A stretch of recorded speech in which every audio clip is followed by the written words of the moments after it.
if you go to a doctor and you come with a mystery symptom, usually they will give you antibiotics, not knowing at all what you're working with. It's just like, well, something is going on, let's repress it.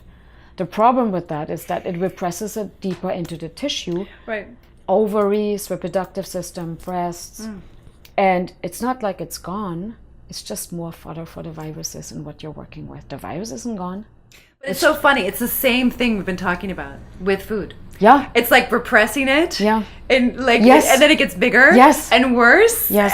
And starts to build up, and then becomes, this really painful, deep wound that's just constantly getting probed.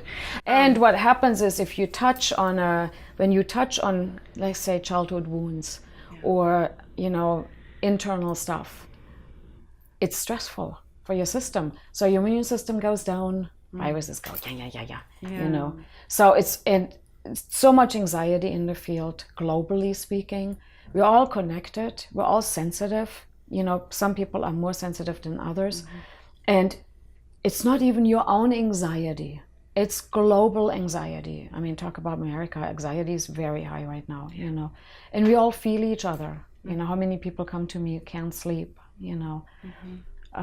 wake up anxious at 4:00, And so sleep is a whole nother topic. All these things, your immune system, it's your fight and flight is always engaged.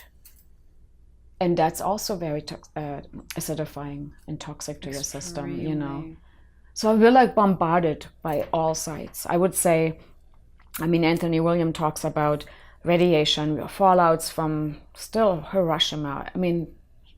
All these things are coming into play. Cell phone use. Then we're doing the heavy metals everywhere. Heavy metals, by the way, mercury is passed on through the DNA. So even if we've never been part of the quicksilver cures, if your grandparents were, it's in your DNA, heavy metals. And then, of course, the oceans are full. And we were interviewed a gentleman who actually is at the Linus Pauling Institute, and his main focus is chemoprevention with phytonutrient therapy. Right. And his main focus, though, in background outside of that is toxology. Yeah. And he revealed to us that there's over 70,000 chemicals in the environment, many of them still unknown, what their interaction with the human health and DNA, because he really studies DNA. Right. And there's a toxic load that he showed us very clearly. That's right. The toxic load will reach a certain point, and you can reverse it with detox. Yes. But if you don't, it will pass a threshold and be what he considers irreversible. I think nothing's irreversible, but I agree. He's the clinician, and he said that it's irreversible and becomes basically cancer. Right. And that is. I think that's why we have such a huge explosion of cancer, because nobody's really addressed the underlying causes, which I really feel like protecting ourselves from heavy metals, radiation, DDT and pesticides. DDT is also passed on in the DNA from your parents, and the viral load. Those 4 things, I think, are precursors to the whole cancer deal. And it's all the stuff that feeds viruses.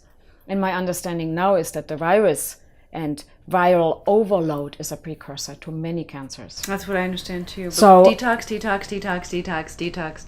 Yeah. And that doesn't mean radical dieting. No. It means dieting. It's not dieting. It means seaweeds. It means fresh fruits and vegetables. Perspiring. Lots of fruit. Sunshine. Fruit. Things that are just are so. And so we're talking about the whole fruit fear. I know. I was the last 20 years. Don't eat more than 2 pieces. It's too much sugar. Well, I was brought up with 1 piece of fruit a day, or maybe 2, know. But I remember as a child, in summer, we were going and picking blackberries and raspberries and strawberries. We were stuffing our mouth full. And we were never sick, Right. So I think the whole fruit fear thing, that to me is another fad thing. And I definitely bought into it. Especially too. The whole dental. Oh, I bet. Too much sugar, too much acidity. It's for years I didn't. For years the same. Yeah, but 1 piece a day maybe. Yeah, but I'm so glad to be back to it. It's like Me a long too. lost friend. Me but too. I have to say that since moving to California, I've never tasted fruit like we have fruit. I agree. You're so spoiled. All fruit is not created equal, and sometimes in those grocery stores in small villages in Germany, in the months of February to March, It's apples. Yeah, you can, if you're lucky, you can find some things. pears. Like we had, when I grew up, we had cellars, crop cellars, where we kept our potatoes and our apples and stuff like that. But I mean, the fruit that's picked way too early, you know, that's brought to the grocery store. I mean, that's. I mean, that's why I worrisome. love farmers markets. I feel like that's best. what it is. You That's know, the best. you also want to know who grows your food. You know, honestly, I mean, I'm extreme, but I go, I have one family, it's literally the whole family that works that particular fruit stand, and they're funny, and they like each other, and they always tease each other. I mean, like, you know, they grow their food like that. Nice. Yeah, You know, if food is your medicine, you want to know who makes your medicine. I do. And you know who makes your medicine that you make into medicine. You know who makes the herbs. Who makes the growers? I know my growers. I pick yeah. from, yes, absolutely. And I want to know who makes my dental tooth soap. That stuff is life-changing. Yeah. I mean, Thank it you. is Thank you. really spectacular.